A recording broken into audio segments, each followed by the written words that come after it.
it's really my pleasure to see you again. Yeah, this week and next week too. Yeah, thanks. Thanks for having me back on. Okay, so last time we had a talk show with Taylor and talked to the audience about how they're gonna do after the accident. But it's really important, so I want to emphasize one more time this week. So let's jump into the talk show. Okay, the first question I give you today is, can you give me just in short what are 3 things I need to do after I got into the car accident? Yeah, so I'd say these are the most important things, and I know we've gone over this in the past in depth, but if people can remember 3 things when you're involved in an accident, the first thing is call the police. The second thing is you want to get medical treatment right away if you're injured or think you're injured. And then the third thing is contact a lawyer. Yes, that's really summarize 3 things that you need to remember. Và bởi vì là hồi trước giờ Khai Nguyên và luật sư đã làm cũng khá là nhiều talk show về tai nạn xe cộ rồi. Có lẽ là quý vị nếu mà đã theo dõi trong nhiều cái chương trình lần trước thì quý vị cũng đã biết. Nhưng mà Khai Nguyên muốn nhắc lại một lần nữa là 3 điều cốt yếu nhất mà quý vị cần phải lưu ý sau khi mà quý vị có liên quan tới một vụ tai nạn xe cộ, nhất là quý vị là nạn nhân trong vụ tai nạn đó. Thì đầu tiên là quý vị phải gọi cho cảnh sát. Gọi cảnh sát thì họ sẽ tới ngay tại hiện trường vụ án ở ngay chỗ tai nạn xe cộ, và quý vị còn nói chuyện với cảnh sát. Nếu mà quý vị có khó khăn trong việc nói tiếng Anh thì đồng hương của mình lại có một người sẽ giúp cho quý vị phiên dịch, đó là anh Quý Ngọc. Thì quý vị có thể gọi đến số của anh Quý Ngọc khi mà quý vị cần tới sự giúp đỡ, nói chuyện với cảnh sát cũng như là tất cả những công việc đằng sau đó. Ví dụ như quý vị hãy gọi đến số là 773 906 9999, 773 906 9999. Tiếp theo là quý vị phải cần được thăm khám sức khỏe ngay lập tức. Thì quý vị nào mà bị nặng hay nhẹ gì cả thì quý vị cũng rất là khó khi mà mình nhìn một cái vết thương mình thấy chảy máu hay là mình đau tại chỗ thì dĩ nhiên thì quý vị sẽ cần đi xe cứu thương ngay lập tức. Nhưng mà quý vị cứ thấy là mình không sao cả, bước ra nghĩ là mình ổn không có gì, thì không phải như vậy. Quý vị cũng cần phải kiểm tra xem thử là mình có bị ảnh hưởng gì bên trong hay mà mình mắt thường không thấy không ha. Và cuối cùng là quý vị nói chuyện với một quý vị luật sư. Quý vị có thể gọi trực tiếp cho văn phòng luật sư Agruss Law Firm, nhưng mà tốt nhất thì Khai Nguyên vẫn nghĩ là liên quan về tới pháp lý thì quý vị cần một người Việt để giúp cho quý vị ở tất cả mọi thủ tục giấy tờ, cũng như là cách mà luật sư rồi bệnh viện hay là những bác sĩ y tá giao tiếp với quý vị như thế nào cho thuận tiện nhất thì quý vị gọi cho anh Quý Ngọc là số 773 906 9999.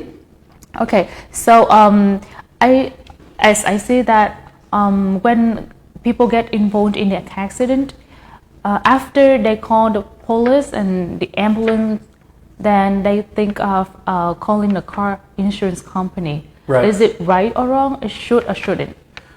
Don't call your insurance company. And I want to go back to, I always think it's really helpful on shows to give you a real life example of why things are important, because I can say, call the police, I can say get medical treatment, I can say talk to a lawyer, and let me give you an example of why it's important to call the police. A couple of years ago, I was on my way to work. I was at a stoplight, and I was the second car. There was a car ahead of me, then the stoplight, and there was a car behind me. The light was red, the light turned green, the car ahead of me went, and the person behind me thought it was me going. And she let her foot off the brake, hit the gas, and ran into me. I hadn't even moved forward. We get out of the car. I wasn't injured. I mean, she tapped my bumper, but there was property damage. I said, let's just exchange information. And you just hit a lawyer. Yes, totally. I actually gave her my card saying, here's my contact information. I took a picture of her driver's license. I took a picture of her auto insurance. She had Geico insurance, good insurance. And she apologized and said, submit it to her insurance. They'll take care of everything and pay for it. Anyway, I go to the office. I tell the story to everyone at the office, and they all sort of laugh that I'm a personal injury attorney. We handle car accidents. Someone hit me, got pictures, everything, the whole nine. I submit the claim to her insurance company. Her insurance was expired, and her driver's license had the old contact information on it. Okay. So now and what I did first is I went and got an estimate for the bumper, and I have a newer car, so it has sensors on it. So although it looked like a minor, minor property damage, Anyway, the bill was about $2,500 to fix it. It's not minor. Right. And the point is, I was in a rush. I was coming to the office. I did not call the police. The police would have run her license plate. They would have run her driver's license. They would have checked her. They would have done all these things and then I would have had proof and evidence, something like a police report. I did none of the above, and she didn't have insurance, and it was her old address on the driver's license. I tracked her down. She ignored me, and I was stuck with the bill. So if you're involved in a car accident, I know sometimes it's not the most convenient. Yeah. Call the police so there can be a police report. Okay. All right. Thank you so much for your real example, about your case too. It's not other person's cases. It's mine. So I was stuck. It's yours. I was stuck with the bill. And then here, why this is... you say $2,500? $2,500. So I have insurance, and but my property damage deductible... I see. How much for the $1,000. Okay. So if I were to submit the claim, my insurance, may go up. Right. I know. So, and I have $1,000 deductible. So the question is, did I want to run the risk of my insurance going up over $1,500? To me, it wasn't worth it because, So anyway, I never even fixed my bumper. Don't tell anyone. You can't. That's my choice too. If I'm in your case, scenario, right. Yeah. So I never paid that $1,500 because of someone hit my car. So it's real minor, but the whole point is stuff like this happens to everyone. Yeah. She didn't have insurance. I was in a rush and didn't do a police report. So okay. do a police report. Thank you so much. Sure. Vâng, thưa quý vị, Khai Nguyên vừa mới đặt câu hỏi cho luật sư, đó là quý vị có cần phải là gọi cho công ty bảo hiểm liền không ngay sau khi mà quý vị bị đụng xe ha. Thì luật sư cũng đưa ra một cái ví dụ thực tế, đó là cái luật sư đã trải nghiệm rồi. Thì quý vị tưởng tượng mình đang đứng ở một cái góc ngã tư đúng không? Thì luật sư đang đứng sau một chiếc xe, và sau luật sư thì có một chiếc xe nữa, và cái đèn đỏ chuyển qua xanh thì cái xe đầu tiên đã di chuyển rồi, nhưng mà luật sư thì vẫn chưa đi. Thì cái người ở phía sau lại tưởng là chuẩn bị đi rồi, thì người này lại đạp ga và hít vào đằng sau xe của luật sư Mike. Và lúc đó thì hai người lại không có gọi cho các cảnh sát tới, mà không có cái police report luôn. Nên là quý vị biết mà gặp đúng cái luật sư nữa thì luật sư sẽ nghĩ là luật sư sẽ có thể là liên lạc với công ty bảo hiểm cho cái người này. Thì luật sư đưa cái thông tin cá nhân, rồi có chụp lại hình ảnh, chụp lại bằng lái xe của người lái xe ở phía sau mình á. Thì lúc đó mới phát hiện ra là bảo hiểm á thì là đã hết hạn rồi. Còn cái thông tin cá nhân trên cái bằng lái xe của cổ đó thì nó đã là thông tin cũ, nó không phải là cái địa chỉ mà cổ đang ở luôn. Thành ra là luật sư đã kiếm rất là nhiều cách để liên lạc với cô, nhưng mà cô đã hoàn toàn là phớt lờ cái chuyện mà phải trả tiền đó. Thì luật sư cũng có đi xem thử là chiếc xe của mình á, rất là may luật sư là không có bị gì cả về cơ thể của mình, không bị sức khỏe ảnh hưởng gì, chỉ là chiếc xe thôi. Thì cũng được một cái giá định là khoảng 2.500 đồng, khoảng 2.500. Nhưng mà deductible trong cái bảo hiểm của luật sư là tới 1.000 rồi. Thì tính ra là nếu mà bản thân mà luật sư gọi cho công ty bảo hiểm của mình á, thì phải trả tới 1.500. Thì luật sư cũng suy nghĩ là nó có đáng hay không. Bởi vì là có thể công ty bảo hiểm gọi thì họ sẽ đền đó 1.500, nhưng mà đồng với cái chuyện là họ đền thì cái tiền bảo hiểm mình mỗi tháng premium nó cũng sẽ tăng lên. Thì luật sư thấy là không có đáng. Nhưng mà đây là một cái bảo vệ cho tất cả quý vị, đó là khi mà quý vị đi ra tới cái chỗ mà tai nạn xe cộ ngay hiện trường thì quý vị phải chụp hình và kêu cảnh sát tới để họ làm cái report cho mình, một cái báo cáo như vậy, để nó không có cái bằng chứng gì. Khi giống như luật sư nghĩ là mình gọi bảo hiểm nó sẽ đơn giản thôi, nhưng bởi vì không có bằng chứng thì hai bên đều rất là khó khăn trong cái việc là đòi tiền bảo hiểm bên kia, rồi cố gắng tìm cổ mà tìm cũng không ra. Thì trên đường có rất nhiều người lái xe giống như cái người lái xe phía sau xe của luật sư quý vị ạ. Họ đổi địa chỉ liên tục mà họ lại không thông báo, không đổi bằng lái, hay là bảo hiểm của họ đã hết rồi mà họ lại không để ý. Thậm chí họ có biết họ cũng phớt lờ và họ lái xe như vậy. Thì đó là người mà chúng ta nếu mà bị đụng xe sẽ là người bị thiệt hại nhiều nhất. Và quay trở lại với câu hỏi, đúng vô cái ý là luật sư nói là quý vị phải kêu police, sau đó là quý vị không nên gọi công ty bảo hiểm mà hãy gọi cho luật sư, một luật sư mà quý vị tin cậy nhất để cho bên luật sư sẽ nói chuyện với công ty bảo hiểm để có thể đền cho quý vị một cách xứng đáng với những gì mà quý vị mất mát á. Ngay cả là thiệt hại về xe, về tài sản hay là về sức khỏe của mình thì quý vị cũng cần được mà một bên gọi là bảo vệ cho quyền lợi của tất cả quý vị. Nếu quý vị không có cần phải gọi công ty bảo hiểm liền, nhưng mà quan trọng nhất là phải gọi cảnh sát và sau đó gọi cho luật sư. Okay. Hey, it's a long explanation, huh? You must have told the story. You're a good Right. storyteller. I have to translate your story and that I have to add some details that I know when I did a talk show with you just like a couple of weeks ago. Yeah. So yeah, I had some points to analyze what I know and analyze your question. Awesome. So you're listening. You're learning. Right? Yeah, I'm learning. Awesome. For real. Okay. So should I get a medical treatment from the scene of the accident if I'm injured? Sure. So should we go back? Let's talk the insurance question that you were going to ask me about the contacting the insurance company. Yeah. Should you do it? The question, so in my situation, if it's a minor fender bender and you're really not injured, it's okay to talk to the insurance company. Yeah. If you're injured, don't talk to the insurance company, the car insurance company, even your own car insurance company. And here's why this is so important. When you're talking to the insurance company, they're trying to minimize your injuries. They're trying to minimize your damages. So, highlight. I'm sorry? Highlight the minimize. Yes. So the at-fault driver is going to start hounding you. Yeah. What happened? How do you feel? Are you okay? And then you for sure don't want to talk to them. You also don't want to talk to your own insurance company because if the other driver doesn't have insurance, you're going to be going after your own insurance company. Yes. And so insurance companies are always trying to deny claims or minimize claims. Okay. They're for-profit business. The more money they bring in, Right. the less money they... So if you're injured, the bottom line is don't talk to an insurance company. The moment you hire us, the same day, we send out letters to everyone saying, we represent this person, don't contact them, everything should go through me. And the insurance companies immediately stop and everything goes through us. And then we can filter it, we can disclose information when we want to and how we want to. And the reason that's so important is if you're involved in an accident and you're injured, and the insurance company asks you, oh, how do you feel? And you say, oh, I'm okay. Yeah, I'm okay. My back's a little bit sore.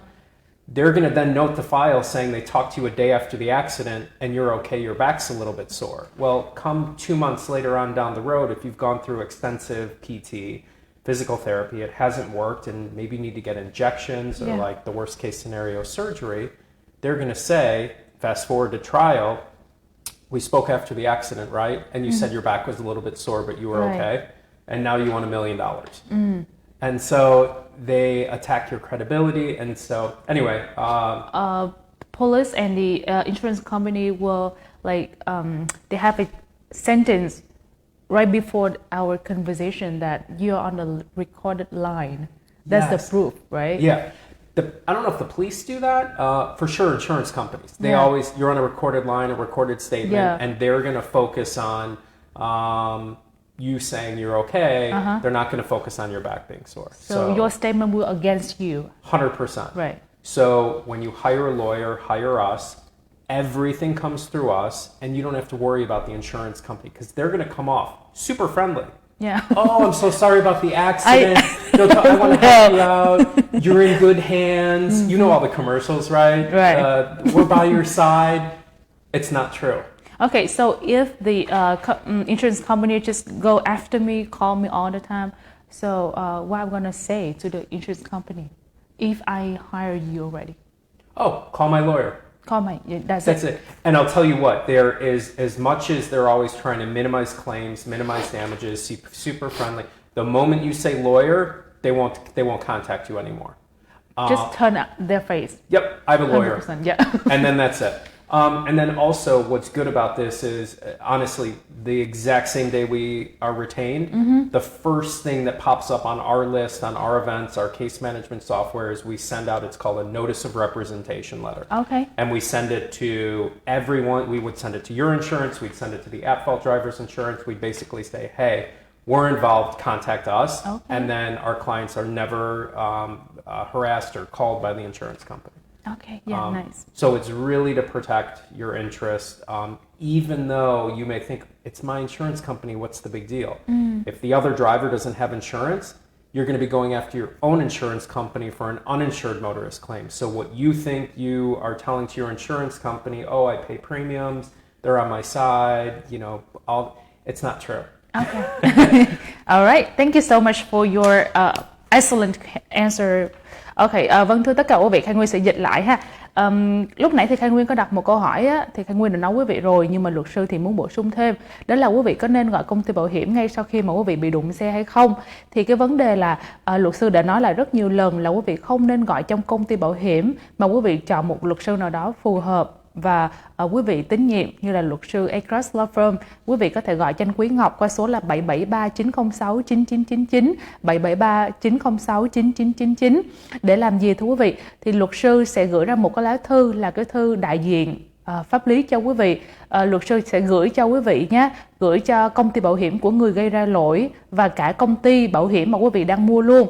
Tại sao lại phải có công ty bảo hiểm của quý vị trong khi quý vị không có lỗi? Bởi vì là những cái trường hợp xảy ra là cái người gây ra lỗi của mình mua loại bảo hiểm tối thiểu rẻ quá, thì những cái thiệt hại về mặt tài sản cũng như là sức khỏe quý vị lại không được đảm bảo. Thì khi mà họ chỉ chi ra một cái số tiền là 25.000 tối thiểu theo tiểu bang Illinois á, thì công ty bảo hiểm của quý vị sẽ là người tiếp tục chi trả. Hoặc là trường hợp mà bên kia không có bảo hiểm, hoặc là bảo hiểm của họ hết hạn, họ không renew luôn, thì công ty bảo hiểm của quý vị sẽ là người trả hết cho những cái thiệt hại về mặt sức khỏe cũng như là xe cộ của quý vị bị hư hại ha. Rồi tiếp theo nữa là tại sao? Bởi vì là công ty bảo hiểm á, họ mỗi lần mà gọi cho quý vị á, thì thường chúng ta là tiếng Anh đối với những người mà rành thì Khang Nguyên không nói làm gì, nhưng mà bởi vì mình cũng sợ phiền phức, rồi sợ cái trường hợp của mình, cái ca của mình nó kéo dài thì mình hay nói giảm nhẹ đi. Nếu mà công ty bảo hiểm á, quý vị gọi lên, họ hỏi quý vị là về sức khỏe thì họ sẽ lưng có ok không, đầu có ok không, người có bị đau nhức gì không, thì mình cứ không sao, tôi không sao hết, tôi ổn. Nhưng mà sau đó 1 tháng, 2 tháng quý vị cảm thấy là lưng của mình đau nhức nhiều quá. Có những trường hợp quý vị đi tới những vị bác sĩ như là về hồi sức nè, hoặc là về xương khớp nè, mà quý vị chữa trị không hết được, quý vị phải có vào phẫu thuật hoặc là đi theo một cái treatment rất là lâu dài á, thì số tiền nó sẽ đổ lên rất là nhiều. Có người vài trăm ngàn, có người cả triệu. Thì họ sẽ dựa vô cái câu khai đầu tiên mà quý vị đã khai khi gọi cho công ty bảo hiểm của người có lỗi á, quý vị nói không sao thì họ chỉ dựa vô cái đó. Và khi mà quý vị đòi đền nhiều tiền thì họ lại không có đòi, bởi vì là lúc đó họ đã hỏi rồi. Quý vị để ý là khi mà chúng ta gọi lên tất cả những cái công ty tư nhân á, họ sẽ nói một câu là quý vị đang ở trên cái đường line đó, họ sẽ ghi âm lại tất cả để có mục đích là huấn luyện nhân viên. Không có phải vậy đâu thưa quý vị. Nó là cái bằng chứng để sau này nếu mà quý vị có một cái lời khai nào nó đảo ngược lại với lúc đầu, họ sẽ lấy cái đó để đi ngược lại quý vị. Lúc đó là tôi đã hỏi rồi, nhưng mà anh khai như vậy thì sẽ dựa theo cái lời khai đó. Cái mục đích của công ty bảo hiểm là họ muốn kiếm ra tiền. Cách kiếm tiền của công ty bảo hiểm là sao? Là quý vị đóng nhiều tiền nhưng mà họ chi ra rất là ít. Họ mong là mình không bao giờ bị tai nạn, hoặc là nếu mà mình bị tai nạn thì họ sẽ giảm thiểu hết mức cái số tiền mà mình phải chi ra. Nên quý vị gọi lên như vậy á, thì quý vị sẽ là người bị thiệt. Cái chiếc xe đó thì nó dựa vào là cái định giá cái xe của mình hư hại bao nhiêu thì nó có bằng chứng đâu rõ ràng, nó dễ. Còn sức khỏe của mình không thể nào mình ước lượng là mình khỏe hay là mình không khỏe, mình nói lúc đó. Thì thay vì vậy quý vị hãy gọi cho luật sư. Chỉ cần là luật sư trong ngày hôm đó quý vị bị tai nạn luôn thì họ sẽ là người đại diện cho quý vị. Quý vị sẽ không có bị làm phiền, không có bị công ty bảo hiểm cứ gọi rồi hỏi tới lui nữa. Quý vị chỉ cần nói một câu đơn giản là hãy gọi cho luật sư của tôi. Thì bên thông tin về luật sư, công ty bảo hiểm hai bên đều đã có hết rồi, nên quý vị được bảo vệ hoàn toàn và không bị gây phiền hà gì bởi những cuộc điện thoại đó nữa ha. Công ty Agruss Law Firm thì có người Việt của mình sẽ giúp cho quý vị luôn. Đơn giản, số điện thoại dễ nhớ là 773-906-9999 ạ. Okay, so as you say, please don't call the car insurance company. The insurance company, right? Yeah. After the accident. So how about the medical treatment? I need to get the treatment right after that, or I have to wait until I get hurt? If you're injured in an accident, you should get treatment right away. It is that simple. And the reason it's so important is following the importance of a police report. In the police report, it will mark down whether anyone was injured or not. And so the at-fault driver's insurance company, anytime they get a case and the attorneys reach out. They say, do you have the police report? And they look at the police report to try to figure out who's at fault. And then once they figure out that they're insured, the at-fault driver's at fault, they then say, was anyone injured? And the police report will say if injuries were reported. And then the next thing they will look at is, okay, did anyone get treatment? Okay. The longer you wait after a car accident to get treatment, if you are injured, the worse it is. So I do this all the time where I'll just tough it out. I'm fine. I'll go to the doctor in a few days. Every single day you wait to get treatment minimizes your ultimate settlement because the insurance companies think this. If your case goes to trial, the jury will think this. If you're injured, you need to get treatment. If you're not getting treatment, people don't think you're injured. And when I say people, I mean insurance companies, juries, and all of that. So if you're injured, go get medical treatment. Very simple. And also, you want to get better. Right. Yeah. It's like sometimes your injuries couldn't be seen by your eyes, right? You need to get the doctors and urgent care to like a physical check everything, and like you're gonna see you got injured inside or like is it inside or what? Yeah, so it's typically referred to as a soft tissue injury. Soft tissue, okay. Right. So obviously, if you break a leg, break an arm, break a foot, like that's something you're going to get immediate treatment. But a lot of times, what happens in car accidents is people have whiplash. Like if you're rear-ended and your neck and your back, or maybe you hit your head on the steering wheel and your head really hurts. That could be a concussion, and you may not know for a few days. But if you just say, I'm going to tough this out, it really just diminishes what you'll ultimately settle your case for. And I think, we've had doctors on this show too, physical therapists, pain management doctors, orthopedic physicians, and they all say the same thing, that when you have a soft tissue injury like ligaments, muscles, after an accident you have so much adrenaline because you're scared about what happened, you're in the middle of the street, the police are there, it's nerve-wracking. You have so much adrenaline that you may not fully appreciate how hurt you are. So if you feel any pain, I mean, the woman who rear-ended me who didn't have insurance, I mean, it was like a bump and that was it. Like, it wasn't a big deal. So it's minor hurts, a feeling. Just go to the doctor. Yes, just go, have it documented. And even if the next day, the next week, the next month, even if you get no other treatment, at least it's documented. Okay.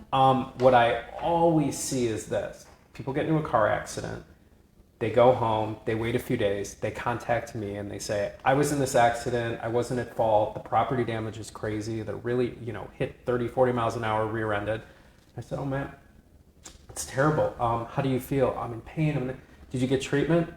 No. And so the first, it's very simple. If you feel remotely injured after an accident, just go get treatment. Okay. Yeah.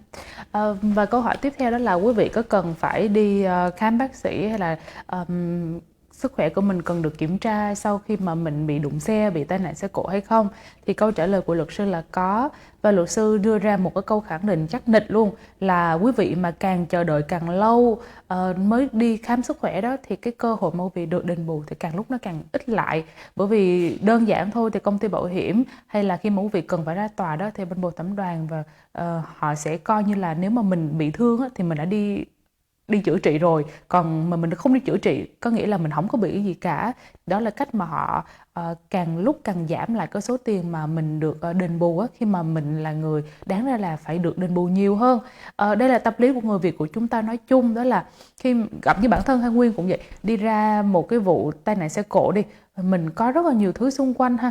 Mình vừa bị đụng xe, mình cũng bị hoảng nè, gặp cảnh sát là mình sợ nữa, nên là những cái đau mà nho nhỏ đó mình quên hết trơn à. Trong khi Khai Nguyên là một người rất là sợ đau, nhưng mà có những cái nó làm mình bị lo lắng á, mình quên đi những cái đau nho nhỏ trên người mình. Tự như là quý vị mà bị đụng xe nặng, có máu hay là có gãy tay, gãy chân gì đó thì những cái đó là mình thấy được liền, mình biết liền. Nhưng mà những cái đau nhỏ hơn nhưng mà nó lại có mang tính nghiêm trọng, ảnh hưởng tới công việc trong cuộc sống của mình hàng ngày nữa mà mình lại không thấy được bằng mắt thường.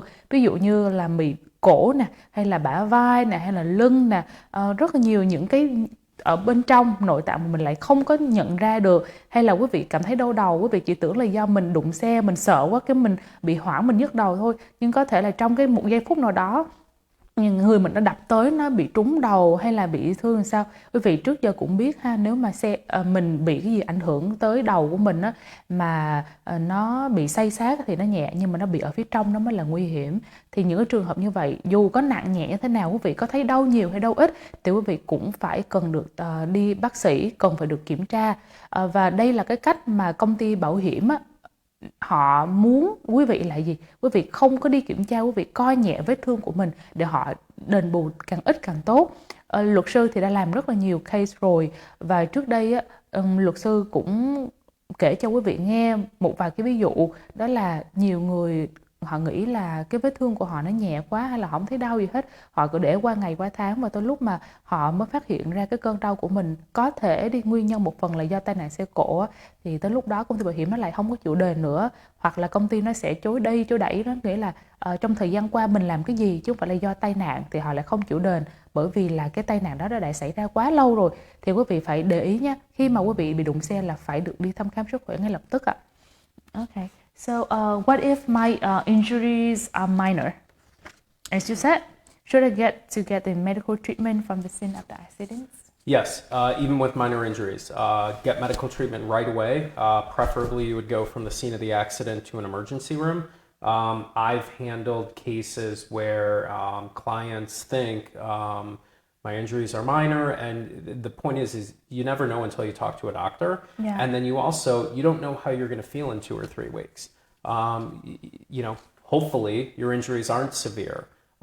But I've had so many cases, and one case in particular. So I've been practicing for over 17 years. Yeah. This March I'll have had my firm for 10 years. And one of the first thank you. I made it. One of the first personal injury cases I handled, my client was in an awful rear end accident. His car was totaled. Fortunately, he didn't feel he thought he had minor injuries. His back was just a little sore, not a big deal. It doesn't make sense if your car is total and you feel nothing. Right. He was lucky, at least at that point. He went from the scene to the emergency room. The ER doctor gave him pain medicine, anti-inflammatory, said follow up with your primary care physician. Yeah. He followed up with his primary care doctor a week later, and the doctor said, yeah, let's see how you are, come back in a few weeks. Came back in a few weeks. Nothing major, just sort of back issues, hurt, whatever. And he was told to do physical therapy for a couple of months.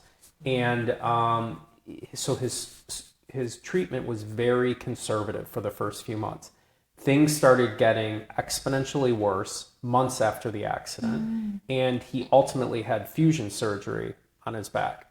Now, had he not done anything in the beginning, the insurance company could have said anything could have caused that. Right. He was actually a laborer. He did manual labor. He was like roadside construction work. So if you don't get treatment right away, even if it's minor, the insurance company will say, well, how do we know that's from the car accident? Right. Did you fall a week later? Did you get hurt on the job? Anyway, it was with State Farm. He got surgery, and the moment he had surgery, they turned over the full policy. So it's a real life example of someone who's in a significant accident. The injury seems minor, but things progressively get worse. Conservative treatment doesn't work, and the guy had surgery.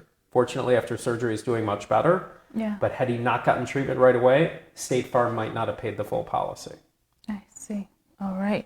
Vâng, thưa quý vị, một câu hỏi Khai Nguyên vừa đặt ra cho luật sư, và luật sư cũng đưa ra một cái ví dụ thực tế. Đó là quý vị nghĩ là nhiều khi mình bị thương nhẹ quá, hoặc là mình không có đau gì mấy, mình lại không đi gặp bác sĩ, thì những trường hợp đó xử lý như thế nào? Thì luật sư luôn nhắc đi nhắc lại, có nhẹ hay nặng, hay là quý vị cảm thấy là đau ít hay đau nhiều, quý vị cũng phải đi gặp bác sĩ để được kiểm tra kỹ lưỡng nhất có thể.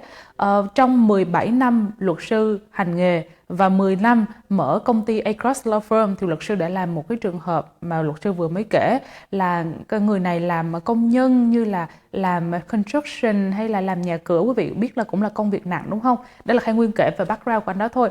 Vấn đề là anh này bị đụng xe, và trong những cái tuần đầu tiên á, thì ảnh thấy là mình cũng không có bị đau gì mấy. Khang Nguyên biết cái điều này á, một cái lỗi mà đồng hương của mình hay gặp phải đó là khi mà đã liên lạc với luật sư rồi, luật sư cho mình một cái danh sách những cái bác sĩ mình có thể tới thăm khám đó, thì họ đưa ra một cái phác đồ điều trị, quý vị lại không có theo sâu sát. Mình một là có thể lười, hoặc là lại bận công ăn việc làm gì đó, hoặc là rất nhiều lý do khác nhau, mình lại đẩy lùi cái việc điều trị. Thì cái vị khách này cũng là như vậy. Trong cái khoảng thời gian đầu sau khi mà anh đi vô trong xe cứu thương, anh vô trong bệnh viện rồi, thì sau đó là họ đề nghị là anh nên đi theo bác sĩ gia đình của mình, nên thăm khám mỗi tuần hay là 2 tuần gì đó, thì anh này lại không có đi. Kiểu mà cũng bảo thủ, cũng hơi ngang, hơi lì nha, là không có muốn đi, có thể là công việc của mình bận quá. Thì sau một thời gian sau thì cái đau lưng của anh càng lúc nó càng nặng, thưa quý vị, càng lúc nó càng trở nặng. Và để quá lâu như vậy, khi mà bên công ty họ liên lạc với công ty bảo hiểm là anh này dùng bảo hiểm của State Farm, thì State Farm lại không có chịu đền. Lý do không chịu đền là sao? Thứ nhất là lúc đầu đã hỏi anh rồi, là anh bảo là anh không bị đau gì nhiều.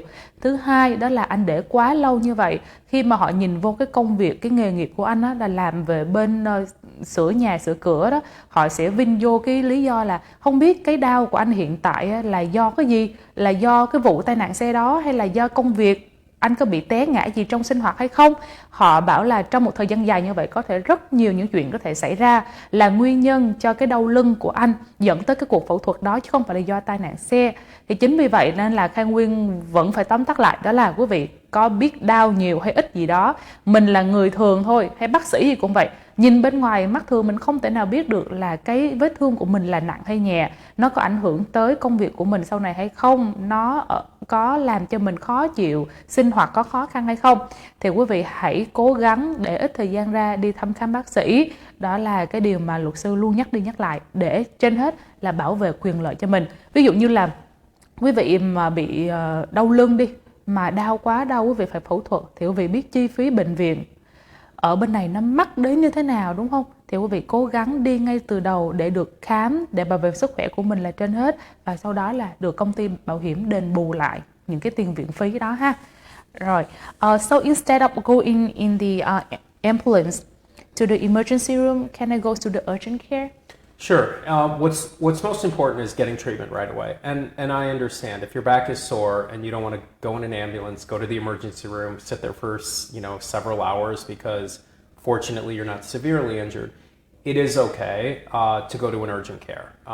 The whole point is as soon you want to go get treatment as soon as possible. Yes. And look, I totally get it. Where if your back is sore and you're going to pick up your kid after school, and if you don't pick up your kid, no one's going to be there. Yeah. I understand. Pick up your kid, go home, and go to an urgent care that night. Something needs to be documented as soon as possible after the accident that you got medical treatment. And then also keep in mind that, once again, we've talked about this a bunch, where you may think it's not a big deal. You're not a doctor. I'm not a doctor. You have no idea. Things could get exponentially worse. Maybe you hit your head on the steering wheel and you're like, oh, I have a headache, I'm going to take Advil. Well, what if you have a concussion? Right. And then you continue driving. These are all things that are can be figured out if you get treatment right away. So totally. There are urgent cares all over the place. Mm-hmm. The point is, go and say, I was involved in an accident. Here's where I feel pain. My wrist hurts, my back hurts, or, my head hit the steering wheel. So everything can be documented. Okay. And the reason that's so important is because those medical records will be evidence that we give to the at-fault driver's insurance company when it comes time to settling the case, because they're going to say, what are the injuries and what are the treatment? Yes. And if there's no treatment, there's no injuries. Okay. At least according to State Farm. Yeah. That's a statement in the policy, right? Yeah. So no treatment, no injuries. Yeah, and I mean, look, that's, I think just the public sort of thinks that as well. Juries certainly think about that, and I think people just, they look at personal injury cases like, real live examples where, if you just have bumps or bruises and don't get treatment, you're probably not injured. Right. But if you're taking the time to go to urgent care, taking the time to go to your doctor, people will think that you're injured, especially the insurance company. And once again, I always tell people this too. The whole idea is look at your treatment outside of a personal injury case. Don't worry about your case, don't worry about me, don't worry about State Farm. Take care of yourself and get better. Right. which is important. You first. Yes. Vâng, thưa quý vị, câu hỏi tiếp theo đó là thay vì quý vị mỗi lúc mà mình bị đụng xe như vậy mình gọi cho cảnh sát tới rồi xe cứu thương tới, mình không có lên xe được bởi vì nhiều lý do khác nhau lắm. Luật sư thì bảo một lý do Khang Nguyên thấy rất là thích đáng luôn, đó là nhiều khi mình nghĩ mình lên xe cứu thương rồi mà trong khi mình không bị nặng nha, dĩ nhiên bị nặng là phải lên xe rồi, Khang Nguyên không nói làm gì, trong khi mình không có bị gì nhiều mà mình vẫn còn ý thức đầy đủ đó, mà mình vẫn còn khả năng để lái xe được, thì họ phải cho quý vị lựa chọn là một là quý vị lên xe cứu thương đi bệnh viện, hai là quý vị được lái xe tiếp. Thì quý vị sẽ có nhiều lý do khác nhau, ví dụ như là mình phải đi đón con đúng không, hay là pick up ai đó đang chờ mình, những chuyện quan trọng như vậy thì bắt buộc là mình cũng phải hoàn thành được cái công việc đó. Sau đó thì buổi tối hay là sau khi mà đưa con về nhà rồi, quý vị gửi con hay chẳng hạn, quý vị phải đi tới urgent care thay vì tới bệnh viện. Tới như urgent care thì Khang Nguyên nghĩ là hầu như một cái block đường hay là trong một thành phố nó phải mấy chục cái urgent care khác nhau, quý vị thấy thuận tiện chỗ nào thì tới chỗ đó. Cái quan trọng mà luật sư luôn nhắc nhở là quý vị phải đi càng sớm càng tốt, và thứ hai là quý vị được có những cái thông tin được lưu lại trên hệ thống của họ. Khi mà quý vị tới những cái urgent care, quý vị phải khai báo, ví dụ như là mình mới bị đụng xe, cái đầu mình bị đập vô trong vô lăng, hay là khi mà xe đụng thì cái cổ mình nó bị gập tới trước, bật ra sau, mình bị đau cổ đau vai, hoặc thậm chí là quý vị không có khai chi tiết cũng được, mà quý vị chỉ cần nói là mình bị đụng xe, thì họ phải check toàn bộ cơ thể của mình có bị ảnh hưởng gì hay không. Thì đó là quý vị có một cái record như vậy rồi thì khi luật sư mà làm việc cho quý vị thì họ sẽ gửi cái record đó lên công ty bảo hiểm của người gây ra lỗi. Dựa vào đó mà họ sẽ cho biết là quý vị sẽ cần phải điều trị được bao nhiêu lâu và chi phí như thế nào, để họ có thể là đi theo cái quá trình, cái case của quý vị, để họ nói là quý vị đã bị thương ngay từ đầu rồi và đã được có giấy tờ, đây là bằng chứng thế này. Thì khi mà họ đòi lại cái tiền bồi thường thì nó sẽ có đầy đủ tất cả các chứng cứ để họ dễ nói chuyện hơn. Ngay cả như là công ty bảo hiểm, những công ty bảo hiểm lớn cũng vậy, họ luôn luôn tránh né cái việc là phải đền tiền bảo hiểm để thăm khám những cái viện phí, bởi vì đó là cái khoản tiền lớn rất là nhiều so với cái tiền mà quý vị bị hư hại xe. Khi mà quý vị có đầy đủ record như vậy rồi thì mình nói chính xác là mình bị đau, bị nhức, đau vai, đau cổ, đau tay, đau chân, đó là do tai nạn xe cộ, không có bị những cái trường hợp đáng tiếc giống như là cái người khách của luật sư lúc nãy Khang Nguyên vừa mới kể chuyện nha quý vị nha. Đó là tùy vào mình thôi, quý vị muốn xe cứu thương cũng được hoặc là vào urgent care cũng được, miễn là quý vị phải đi càng sớm càng tốt và tất cả đều được ghi chép lại đầy đủ. Đó là cái điều mà luật sư nhắc nhở. Rồi, vậy câu hỏi tiếp theo Khang Nguyên xin đặt cho luật sư đó là vậy nên chúng ta có cần phải cứ chỗ gọi là bệnh viện hay là urgent care đó nói mình là cần phải đi tới những bác sĩ chuyên môn hơn, ví dụ như là physical therapy hoặc là những bác sĩ về xương khớp, chỉnh hình hay là vật lý trị liệu, thì mình có nên đi theo hay không, hay là mình thấy một lần vậy là đủ rồi? Thì Nguyên sẽ đặt câu hỏi cho luật sư để luật sư trả lời như thế nào nhé. So should I get a follow-up treatment if I'm injured in a car accident after I go to the ambulance or urgent care? Yeah, this is equally as important, and this is where we really help out our clients. So I know how difficult it is for people to find doctors to get follow-up. Yeah. You call and you call your primary care physician and they say, we have an appointment in 2 weeks. Or you try calling a specialist and they say, oh, I don't have an appointment for 2 months. So we have a great network of various doctors, groups throughout the community who we work with, who we can refer our clients to. Obviously, if someone comes to us and says, hey, I have an awesome doctor, I'm comfortable, they're great, by all means, please go see them. What really happens most of the time is people contact us and say, I have a family care physician, but I can't get in for 2 weeks. Or they say, my back is on fire, but I tried calling an orthopedic physician and they can't get me in for 2 months. We work with orthopedic physicians, we work with pain management doctors, we work with physical therapists. We have networks throughout Illinois, we have networks throughout Wisconsin, Indiana. And even if someone needs help, for example, we were just retained by a woman who is a truck driver, was involved in an accident in Illinois, but she was on her way to North Carolina for work. The accident was here, she hired us, and she said, hey, can you help me find an orthopedic physician in North Carolina? I don't know anyone out there, but I've immediately reached out to our network here. Just like if someone asked me, hey, do you know a lawyer in North Carolina? I'd say, yeah, of course. So we reach out to our group here and say, hey, we represent this woman. Could you please refer us to someone out in North Carolina? And they said, yes, of course. What's great about the doctors we work with, who we can refer people to, is we get people in like within a day or two. Yeah. And once again, it's super important because you want to get treatment. You want to make sure you have consistent treatment.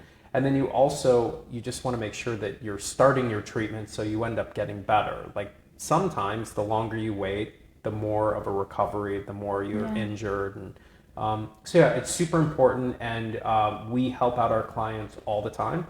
So by all means, if someone retains us, the first thing we will do is help them get follow-up treatment. Okay, thank you so much. Và câu hỏi tiếp theo, như Khai Nguyên đã nói là liệu chúng ta có nên đi theo cái gọi là cái liệu trình hay là cái phác đồ của mà bác sĩ hay là những cái lời khuyên của luật sư, chúng ta có nên đi chữa trị như vậy hay không? Thì lúc nãy Khai Nguyên quên dịch một câu rất là quan trọng luật sư đã nói, đó là quý vị đi khám chữa bệnh không phải là quý vị quan trọng cái đồng tiền mà quý vị được bồi thường hay là bảo hiểm quý vị được đền bao nhiêu, mà quan trọng nhất của quý vị là gì? Đó là quý vị phải bảo vệ cho sức khỏe của mình, đó là quý vị phải xem thử là làm sao để mình không bị ảnh hưởng, làm sao để công việc của mình nó sau này vẫn chạy một cách trôi chảy, làm sao để cái sinh hoạt của mình nó không có bị ảnh hưởng sau cái vụ tai nạn xe cộ đó, thì quý vị phải nhớ đi thăm khám bác sĩ hoặc là đi điều trị y tế. Thì câu hỏi là khi mà đã có một cái liệu trình như vậy, có cái phác đồ như vậy thì quý vị có nên đi theo nó hay không? Thì dĩ nhiên là phải có nhiều khách hàng của luật sư cũng như là nhiều người bị đụng xe đó, thì họ bảo là họ có bác sĩ gia đình, họ có người bác sĩ trước giờ đã đi theo thăm khám họ bao nhiêu năm nay rồi, nhưng mà khi mà họ gọi là khi họ gửi qua một người bác sĩ chuyên môn về tai nạn xe hay là về xương khớp, về đau nhức hay là những người vật lý trị liệu đó, có thể là mất tới 1 tháng 2 tháng quý vị mới được gặp những vị bác sĩ này. Thì quý vị đừng có khó khăn, đừng có lo gì cả. Quý vị mà đã làm với văn phòng luật sư Agruss Law Firm rồi á, thì quý vị có thể liên lạc thẳng với luật sư. Luật sư có một cái gọi là mối quan hệ rất là rộng rãi trong cái ngành này, thì quý vị muốn gặp ai đó về chữa trị như thế nào, luật sư sẽ có một cái list rất là dài. Quý vị thấy ai mà quý vị thoải mái, thuận tiện, gần nhà, gần chỗ làm, quý vị có thể tới đó. Tất cả những nơi như là tiểu bang Illinois này, Indiana hay là Wisconsin, nhiều tiểu bang lân cận, luật sư đều có sự nối kết cả. Nên quý vị nếu mà thấy đau nhức hay là cần một người gì đó chuyên về mảng y tế thì luật sư sẽ là người giúp cho quý vị tìm một người phù hợp nhất. Luật sư cũng có kể ra một cái ví dụ về một cái case luật sư làm ở đây. Cô này là người lái xe tải nha quý vị nhé, ở North Carolina, nhưng mà cô bị gây tai nạn là tại ở Chicago này, nên là liên lạc với văn phòng luật sư và văn phòng luật sư là người bảo vệ cho quyền lợi của cô. Thì khi mà cô quay trở lại North Carolina thì cái hệ thống sự mối quan hệ của luật sư thì lại không có dưới đó, nhưng mà ông đã gặp và đã tìm hiểu rất là nhiều những vị bác sĩ hoặc là những vị luật sư bạn bè của ông trong partner với công ty, và họ đã tìm được một bác sĩ phù hợp với người tài xế này ở North Carolina. Đó là cách mà ông giúp đỡ cho tất cả những khách hàng của mình cố gắng làm sao để quý vị có thể được phục hồi sau cái vụ tai nạn xe đó tốt nhất về mặt sức khỏe lẫn tinh thần luôn quý vị. Ngoài cái chuyện là xe cộ ra, nó là một chuyện rất là nhỏ, chủ yếu là bản trong cơ thể của mình nè, bản thân mình nó có thực sự phục hồi hay không nhé. Đó là tại sao khi mà quý vị tới gặp luật sư thường là quý vị phải đi thăm khám rất nhiều lần, chứ không phải chỉ có một lần. Nhẹ thì không nói, nhưng mà có những cái quý vị phải mất nhiều thời gian hơn, thì quý vị phải cố gắng dành thời gian để sức khỏe của mình được hồi phục thật là tốt và thật là nhanh ạ. So why is it so important to get medical treatment right away if I'm injured? Yeah, so we've touched on this a bunch today, and this is one of the main topics I wanted to talk about today. Yeah. So one, take care of yourself. You want to get better, and two, in order to maximize any type of settlement that you're going to get from the at-fault driver's insurance company, it is super important to get treatment right away. Because that's what will convince State Farm, Allstate, Geico, all of these insurance companies that you are actually injured. We see it time and time again where people say, I'm going to tough this out. And that's great, but it's just going to diminish your settlement. So the idea is get better, and then also you will have evidence through medical records that you got treatment right away. You explained what your injuries are. You explained that you were in a car accident, and that will trigger the at-fault driver's insurance company to settle your case for the full value. It won't give them anything to nitpick about, like, oh, well, you waited a week, or oh, you didn't get treatment here, and they won't minimize your claim. Yeah. Ok, vâng thưa quý vị, vậy thì tại sao mà nó rất là quan trọng khi mà quý vị phải được khám bác sĩ ngay sau khi cái vụ tai nạn đó? Thì nãy giờ Khang Nguyên cũng nói tới, nói lui có nhiêu đó, nói hoài. Đó là quý vị ơi, quý vị phải quan tâm thứ nhất là về sức khỏe của mình, và thứ hai là gì? Quý vị có thể tối đa hóa cái tiền mà quý vị được bồi thường. Quý vị mà càng thăm khám bác sĩ ít, càng mà đi gặp bác sĩ càng ít, hay là quý vị cứ coi nhẹ, bàng quan với cái sức khỏe của mình, thì cái tiền mà quý vị nhận lại bồi thường đó, nó càng ít thôi, đơn giản là như vậy. Quan trọng đó là đầu tiên là bản thân quý vị có cảm thấy như thế nào, có hoàn toàn là khỏe mạnh như là trước khi mà bị đụng xe hay không. Và thứ hai, dĩ nhiên khi mà chúng ta bị đụng xe chúng ta lại muốn được bồi thường, đúng không? Thì quý vị dựa vào những cái đó, những lúc mà quý vị đi khám bác sĩ nè, những cái điều trị mà quý vị nhận được trong khoảng thời gian chờ đợi nè, càng nhiều hay là quý vị đi càng bao nhiêu, thì chúng ta mong đó là mình mỗi lần bị tung xe thì không bị gì, nhưng mà thực sự có những cái nó nằm ngoài cái sự dự đoán của mình, nằm ngoài con mắt thường của mình, thì quý vị phải cố gắng kiên nhẫn và gọi là mất thời gian một chút xíu để cái tiền xe của mình là cái tiền cái check cuối cùng của mình nhận về là tối đa nhất. Đây là một điều mà luật sư luôn nhắc nhở với tất cả quý vị nhé. Mình đừng có nói cho những cái vết thương, những cái đau của mình nó nhẹ đi. Mình phải cố gắng làm sao đó để cho người ta, công ty bảo hiểm đền mình một cách thỏa đáng nhất, là dựa vào gì? Dựa vào lời khai của mình, dựa vào những bằng chứng, những cái tất cả những cái record mà quý vị đi bác sĩ đó nộp cho luật sư, thì luật sư sẽ cố gắng cãi hay là thỏa thuận làm sao để cho cái số tiền đó cuối cùng quý vị nhận về thật là lớn nhất. Và so who pays for our bills and damages and expenses of injured? Good question. So the at-fault driver. So the at-fault driver will pay for your damages. They will pay for your medical bills. They'll pay for all of your expenses. We will help out and make sure that while you're getting treatment and your case hasn't settled, we will make sure that your medical bills are getting submitted to your health insurance company. We'll make sure that the property damage claim is either handled by your own insurance or the at-fault driver's insurance.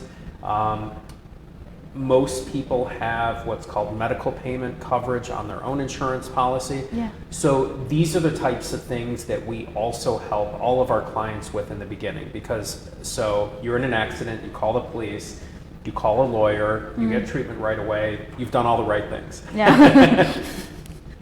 When you come to us then and hire us, we take care of everything for you. So we will make sure that property damage is paid for. We'll make sure that your medical bills are getting paid for. If you don't have health insurance, we will ask your doctors who we work with to put a lien on the file, meaning, hey, when we settle your case, you'll get paid out. And because of our relationships, the doctors we work with are okay. Yeah. So we take care of all of that stuff, because when people are involved in accidents, they're concerned about lost wages, property damage, medical bills, all of these expenses that add up, and we know all the moving parts and how to handle each one of them. And so, when we get back, your first question of the three things: call the police, get medical treatment, and hire us. Once you hire us, we help out with all of those bills, expenses, wages, and all of that. Yeah, thank you. Và một câu hỏi quý vị quan tâm nhiều nhất đó là rốt cuộc sau khi mà mình đi khám bác sĩ, vậy mình vào bệnh viện, rồi tất cả những cái điều trị y tế đó thì ai sẽ là người trả, ai sẽ là ngoài cái việc điều trị ha, rồi nếu mà mình đi làm mà do tai nạn xe cộ mà mình phải gián đoạn cái việc đi làm của mình mất nguồn thu nhập, thì những cái tiền đó là sẽ ai trả? Thì luật sư, nếu mà quý vị đã thuê luật sư trong văn phòng luật sư Agruss Law Firm thông qua anh Quý Ngọc qua số là 7739069999, thì cái điều mà quý vị không còn quan tâm nữa đó là tất cả những cái chi phí này luật sư đều có thể lo cho quý vị bằng cách là họ liên lạc với công ty bảo hiểm của cái người gây ra lỗi, bảo hiểm của quý vị, bảo hiểm sức khỏe của quý vị luôn. Đối với mà đồng hương nào mà không có bảo hiểm sức khỏe thì với những cái sự mối quan hệ liên kết lâu năm trong ngành, luật sư sẽ nhờ những người bác sĩ mà giới thiệu quý vị đi khám đó, họ sẽ book cái link. Cái link có nghĩa là sau khi mà quý vị đã thăm khám xong hết rồi mà quý vị được nhận cái tiền settlement cuối cùng thì những vị bác sĩ này sẽ được trả tiền sau. Họ không có đòi quý vị, họ không có đi theo quý vị mà anh thiếu cái này bao nhiêu, không có đâu. Họ sẽ kiên nhẫn chờ đợi bởi vì là có mối quan hệ làm ăn lâu năm với văn phòng luật sư Agruss Law Firm. Thêm nữa là đối với cái chiếc xe của quý vị đó thì trong một khoảng thời gian rất là ngắn, từ 1 tuần, 2 tuần thôi, hay là thậm chí chỉ trong vài ngày, ở bên phòng luật sư sẽ không có trả cái phần tiền này và sẽ giúp cho quý vị có một chiếc xe hoàn thiện, bảo đảm cho sự an toàn của quý vị khi mà lưu thông trên đường để quý vị đi làm hoặc là tiếp tục những sinh hoạt bình thường trước đã. Còn về mặt sức khỏe y tế thì quý vị cứ cố gắng, nếu mà quý vị phải nghỉ làm hoặc là quý vị phải bị mất một khoản thu nhập nào đó khi mà mình bị tai nạn, nghỉ ở nhà hoặc là đi tới bệnh viện chữa chạy á, thì bên công ty bảo hiểm của người gây ra lỗi sẽ giúp cho quý vị trả hết những cái khoản tiền đó. Nếu trong trường hợp mà công ty bảo hiểm của cái người gây ra lỗi mà nó còn thiếu, nó không đủ để chi trả những khoản tiền này thì luật sư tiếp tục đi theo công ty bảo hiểm mà quý vị đang mua, sẽ đền bù lại những cái khoản chi phí đó. Nên là cố gắng quý vị hãy mua bảo hiểm thật là tốt, càng cao càng tốt. Nếu như là quý vị cố gắng nghĩ là người ta mua tối thiểu thì những phần tiền còn lại của mình á, sẽ công ty bảo hiểm mình nó chi trả, lỡ mà nó thiếu thì sao? Thì quý vị nếu mà có khả năng kinh tế nó không phải là nhiều lắm đâu, nó không có chênh lệch nhiều, chỉ cần thêm 5-10 đồng, 15 đồng một tháng thôi á, là khi mà quý vị gặp chuyện đó là một cái sự khác biệt vô cùng to lớn. Công ty bảo hiểm của quý vị sẽ bảo vệ quý vị hết mình nhờ vào sự thỏa thuận của công ty luật sư Agruss Law Firm, chứ không phải quý vị đâu. Quý vị nói như thế nào công ty nó cũng không có chịu đền nhiều như vậy đâu ha. Okay, so after carrying all about like bills, damage, and expenses for the customers, so how much your law firm will get from the settlement? Sure. So when people hire us in a personal injury case, we handle cases on a contingency fee. Yes. And this is important to know, and all personal injury attorneys handle cases on contingency fees. Yeah. What's different about us is our contingency fee is 1/3. Our contingency fee never changes, so whether we file a lawsuit, we go to trial, that fee never changes. There are firms here in Chicago that charge 40%. Yeah. There are firms that'll charge 1/3, and then once the lawsuit's filed, it's 40%. Once you go to trial, it's 50%. So this is something that does set us apart from a lot of other firms out there. We're 1/3, and we're always 1/3, and it doesn't change. And what viewers should know, what's important about a contingency fee is we bear all the risk, we do all the work, we pay for everything out of our own pocket, and the only time we get paid or reimbursed is if there's a settlement. Once in a blue moon, it doesn't happen often, we lose. In that situation, our clients never owe us a penny. Okay. So they can hire us for free. Our contingency fee allows us to get paid when the case settles, and we front all the costs. So there's so much to worry about when you're involved in an accident, and the one thing is when you hire us, you don't have to worry about our fees and costs. And I think that's really important because people are worried about lost wages and medical bills and property damage, and there's so many other things. And what's great is no one pays us a penny until we settle the case. Wow, that's nice. I know it, but I have to like express myself like I don't know anything. It's nice. Yeah. Because normally everyone says, "Oh, lawyers are expensive. I'm not going to hire one." The first thing they think of the lawyers is expensive. Totally.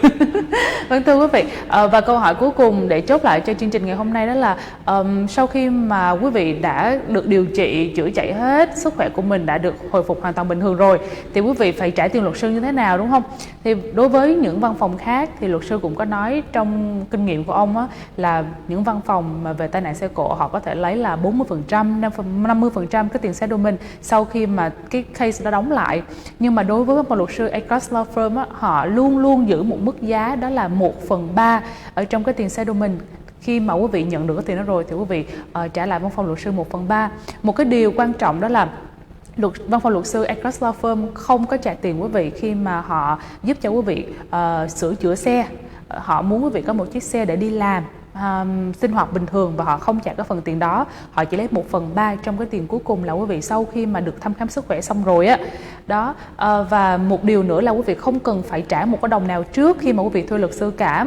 Sau khi mà quý vị nhận được tiền rồi thì luật sư mới nhận 1/3 đó. Trong cái trường hợp mà xui mà trước giờ rất hiếm khi xảy ra là lỡ may luật sư thua cuộc trong cái khi mà bắt buộc phải ra tòa để nói chuyện với công ty bảo hiểm á, thì quý vị không cần trả một cái đồng nào cả. Quý vị thắng thì quý vị chỉ cần trả 1/3, và thường là nó sẽ thắng, hiếm lắm không bao giờ thua cả. Nếu mà có thua thì quý vị cũng không cần trả đồng nào. Rồi tất cả những cái tiền chi phí như là quý vị cần phải đi ra tòa, nhiều văn phòng luật sư khác á, họ bắt quý vị phải trả tiền, thì những cái tiền này văn phòng luật sư Agruss Law Firm họ sẽ trả trước cho quý vị hết luôn. Tất cả những chi phí ban đầu họ đều là những người trả trước.